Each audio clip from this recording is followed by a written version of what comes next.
ప్రేక్షక మిత్రులందరికీ కూడా శుభాకాంక్షలు. ఫిబ్రవరి నెల రాశి ఫలితాలని మనం తెలుసుకోబోతున్నాం. అన్ని వర్గాల దృష్టి పెట్టుకొని గోచార గ్రహస్థితులన్నింటినీ దృష్టిలో పెట్టుకొని చెప్తున్నాను. జాతకం అనేది పడుతున్న వర్షానికి ఒక్క గొడుగు మాత్రమే, కానీ జాతకం జీవితం కాదు. మీరు మిమ్మల్ని నమ్మండి, మీ ఇష్టదైవాన్ని నమ్మండి, మీరు చేయాల్సిన బాధ్యతను ఖచ్చితంగా నెరవేర్చండి. భగవంతుడు మీతోనే ఉంటాడు. మనం ప్రయాణంలో ఒక స్పీడ్ బ్రేకర్స్ ఎలా ఉంటుందో అలా జాతకాన్ని వాడండి. ఈ యొక్క జాతకం, ఈ వీడియో మీ యొక్క వ్యక్తిగత జాతకానికి ఒక 30% మాత్రమే వస్తుంది. మీ యొక్క సంపూర్ణ జాతకం మీ యొక్క date of birth, time of birth ద్వారానే వస్తుంది. కాబట్టి జాతకం పడుతున్న వర్షానికి గొడుగు.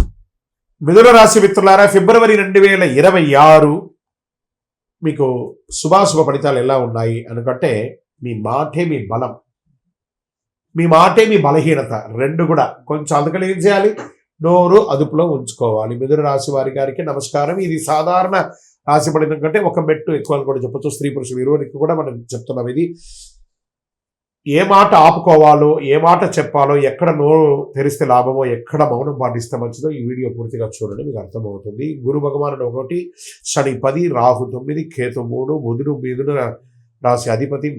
అన్ని రకాలుగా దీని అర్థం ఏంటి, మీ మాటకు శక్తి ఉంది, కానీ అదే మాటకు సమస్య కూడా వచ్చే అవకాశాలు ఎక్కువ ఉన్నాయి. కాబట్టి జాగ్రత్త, మాట పొదుపులో ఉంచుకోండి. ఇది ఒకటి మంచిది. తక్కువ మాట విజయాన్ని సాధిస్తుంది. ఉద్యోగస్తుల పనిభారం పెరుగుతుంది. సీనియర్ విశ్లేషణ ఉంటుంది మీ మీద. ఈ నెల వాదనలు వద్దు, చాలా గుర్తుపెట్టుకోండి. కొంతమందికి మీ ఉద్యోగాలు కూడా పోయే అవకాశాలు ఉంటాయి మీ యొక్క తొందరపాటు నిర్ణయంతో. జాగ్రత్తగా ఉండాలి. పనితో సమాధానం ఇవ్వాలి, కానీ మాటలతో సమాధానం ఇవ్వకూడదు. ఈ నెల మాట తక్కువ, పనితో ఎక్కువ చెప్పచ్చు. నూతన ఉద్యోగం ఇంటర్వ్యూలు వస్తాయి. ఓవర్ కాన్ఫిడెన్స్ వల్ల ఛాన్స్ పోయే అవకాశాలు కూడా ఉన్నాయి. అదనపు వివరణ వద్దు, జస్ట్ వాళ్ళు ఏం అడుగుతున్నారో అది చెప్పండి చాలు. ఇంకా ఇండస్ట్రీ సెక్టార్లో, సర్వీస్ సెక్టార్లో కమ్యూనికేషన్ చాలా ముఖ్యం అని కూడా చెప్పచ్చు. ఇండస్ట్రీస్లో డాక్యుమెంటేషన్ ముఖ్యం. మీ మిషనరీస్ అంతా కూడా రిపేర్ చేసుకోవడం లేదా సర్వీస్ చేసుకోవడం అంటే చేయండి. వ్యాపారంలో మాట ఒప్పందాలు ప్రమాదం. ఒకరికొకరు కలిసేటప్పుడు జాగ్రత్తగా, పార్ట్నర్షిప్ చేసేటప్పుడు జాగ్రత్తగా ఉండండి. రాత లేకుండా ఏ విధమైనటువంటి డీల్ చేయకండి.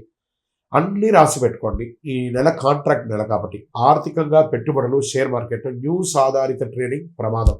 ఏదో ఇన్స్టాలో చూసాము, ఫేస్బుక్లో చూసాము, పెట్టేసాము, నష్టపోయామంటే తప్పు.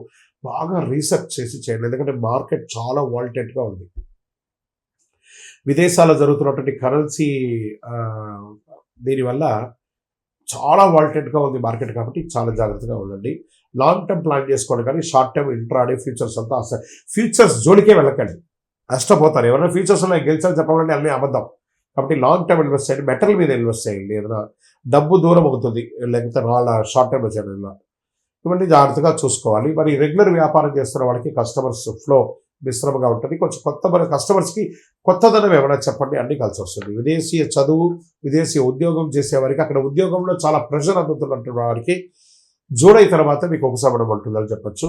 ఈ వీసా కోసం ప్రయత్నం చేసే వాళ్ళందరూ కూడా ఈ నెల కొంచెం మిశ్రమైనటువంటి ఫలితాలు వచ్చే అవకాశాలు ఉన్నాయి. తర్వాత వ్యవసాయదారులకి మధ్యవర్తుల మాట నమ్మద్దు, మార్కెట్ ధరలో ప్రభావం ఉంటుంది. కాబట్టి మీరు పరిశీలన చేసి డిస్కస్ చేసి అమ్మండి. ఇక రియల్ ఎస్టేట్ అంటే బ్రోకర్ మాటలు ఆకర్షణీయంగా ఉంటాయి, కానీ చిన్న ఆకర్షణలో ప్రమాదం కూడా ఉంటాయి. జాగ్రత్త. డాక్యుమెంటేషన్ చదవకుండా సైన్ చేయవద్దు. స్పెక్యులేట్ మొత్తం ఈ యొక్క మార్కెట్ చేసే వాళ్ళందరూ కూడా కొంచెం తక్కువగా చెప్పి అమ్మడానికి ప్రయత్నం చేయండి. మీరు బాగుంటారు, వాళ్ళు కూడా బాగుంటారు. ఇక కోర్టు కేసు లీగల్ వచ్చేటప్పటికి లాయర్ మాట వినండి, మీరు మాట్లాడకండి. జడ్జి ముందర అతిగా మాట్లాడితే మీ కేసు సీరియస్ అయ్యే అవకాశాలు ఉన్నాయి, వాదనలు పెరుగుతాయి, మాటల వల్ల కేసులు బలపడే అవకాశాలు ఉన్నాయి. ఇక ప్రేమలో అపార్థాలు పెరిగే అవకాశాలు ఉన్నాయి. పిల్లలతో మాట్లాడే విధానం ముఖ్యం. బంధువులతో మాట్లాడేటప్పుడు మాటల ముందు అదుపులో ఉంచుకోవాలి. ఇక స్పోర్ట్స్ అండ్ హెల్త్ వచ్చేటప్పటికి టెన్షన్ ఉంటుంది, నిద్రనితల ఉంటుంది, చేతులు భుజాల సమస్యలు వస్తూ ఉంటాయి. స్క్రీన్ టైం తగ్గించండి. నిశ్శబ్దం అవసరం బాగా. ఇప్పుడు ఎంతసేపు సోషల్ మీడియాలో స్క్రీన్ టైం అంటే ఏంటి, ఫేస్బుక్, ఇన్స్టాగ్రామ్, ఫోన్ పక్కన పడేయండి. స్పోర్ట్స్లో అథ్లెటిక్స్గా ఉండాలంటే కొంచెం పక్కన పడేయండి. ఇక అదృష్ట సూచనలు ఎలా ఉన్నాయంటే, ఇలా పచ్చ, లేత పసుపు చాలా కలిసి వస్తుంది. అదృష్టమైన రంగు. అదృష్ట సంఖ్య 5 అని కూడా చెప్పచ్చు. అదృష్ట రోజు బుధవారం.